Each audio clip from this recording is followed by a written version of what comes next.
欢迎收看老挝新闻。今天是2026年6月16日星期二，佛历8月上初二，万象晴，26到35摄氏度。今天的主要内容有外汇牌价、股市行情、黄金报价、燃油价格以及时事要闻。首先来关注外汇。根据老挝外贸银行最新公布的今日外汇价格，美元的银行买入价为21846基普，较上一个交易日上涨22基普，涨幅 0.1%。泰铢的银行买入价为672.62基普，较上一个交易日上涨 0.32基普，涨幅 0.05%。人民币的银行买入价为3217基普，较上一个交易日上涨1基普，涨幅 0.03%。再来关注股市行情。昨日老挝证券交易所大盘整体呈现震荡下行走势，综合指数开盘报 1324.19 点，盘中最高触及 1326.15 点，最低下探至 1307.76 点，最终收于 1315.12 点，较前一交易日下跌 6.79 点，跌幅为 0.51%。昨日全天总成交量为132万3600股，总成交金额为28亿6546万6000基普。个股表现方面，市场整体跌多涨少，在表现亮眼的股票中，萨万尼逆势大涨170基普，收报3660基普，成交量达24700股。万象中心也小幅上扬20基普，收报1120基普。然而，多数主力股票遭遇回调，成交量最大的外贸银行昨日下调10基普，收报2480基普，但成交依旧活跃，高达66万1800股。老挝电力与老挝水泥、东盟租赁以及中老证券昨日股价走势平稳，收盘价与前日持平，其余个股则普遍收跌。老挝石油下跌20基普，马哈腾微跌5基普，浦西开发下跌30基普，老挝农业跌幅较大，下挫120基普。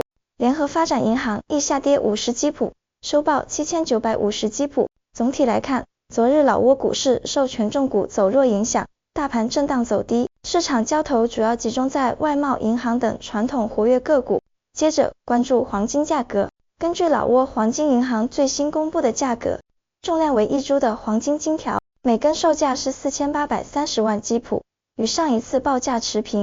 然后关注今天的万象油价。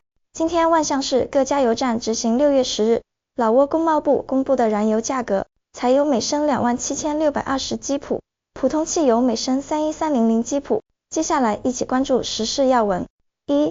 总理出席东京老挝日本商务会议。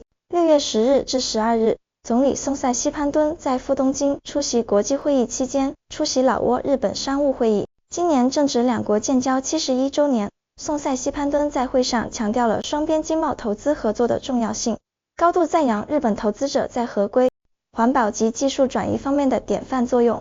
他热诚邀请日本企业投资老挝的清洁农业、现代加工业、清洁能源及物流等绿色可持续领域。自1989年以来，日本在老投资项目达93个，总额超 1.57 亿美元，位列外资第14位，主要集中在农业和工业领域，另有61家日企入驻经济特区。2. 副总理率团出席第10届中国南亚博览会。6月10日至12日，副总理兼财政部长桑迪帕·彭威汉作为特别伙伴国代表，率团出席在昆明举行的第10届中国南亚博览会暨第30届昆交会开幕式并致辞。他强调，博览会对落实“一带一路”及深化区域经贸合作意义重大。期间，副总理为设有超50个展位，聚焦金融与物流的老挝国家馆开馆。他还会见了中方代表，双方共庆2026年老中建交65周年暨老中友好年，高度评价两国全面战略伙伴关系与命运共同体建设成果。3. 副总理视察老挝国际贵金属精炼厂。6月11日，副总理沙伦塞贡马西视察了位于万象市的老挝国际贵金属精炼厂，创始人兼董事长詹吞西提塞及管理团队陪同。詹吞西提塞汇报了项目愿景，强调该厂采用现代化环保技术，正全力构建符合伦敦经营市场协会国际最高标准的生产体系，旨在提升老挝贵金属的国际竞争力与附加值。沙伦塞贡马西对精炼厂的发展成果与明确目标给予了高度赞赏。他强调，该项目契合老挝将原矿出口转变为高附加值深加工的国家重要战略，政府将全力支持该项目，以推动老挝黄金及贵金属工业走向国际舞台。4. 副主席访问朗南塔省。6月10日至12日，国家副主席万通锡潘敦率团访问朗南塔省，省委书记坎金普拉玛尼翁陪同考察。副主席一行深入一线，重点调研了防洪蓄水库、养鸡场、橡胶加工厂及重点公路建设等基础设施项目，并考察了传统手工业与旅游景区，旨在指导当地落实第10个5年国家社会经济发展规划。期间，副主席向纳莱县捐赠了价值 1.5 亿基普的物资，慰问当地贫困家庭，展现了中央对地方民生及经济发展的高度关怀。5. 红沙电力与罗永工程签署战略合作协议。近日，老挝红沙电力有限公司与罗永工程与维护有限公司在沙耶武里省红沙电厂签署合作谅解备忘录。红沙电力总经理卡塔玉书鹏与罗永工程董事总经理披塞丹班亚拉共同出席签署仪式。双方将围绕红沙火力发电厂项目建立战略合作框架，整合数字化技术与创新，特别是引入人工智能技术，以优化电厂的运行与维护效率，管理运营风险。此举旨在将运营标准提升至卓越水平，保障老泰两国的能源安全。6. 完韩银行巴松新服务点开业。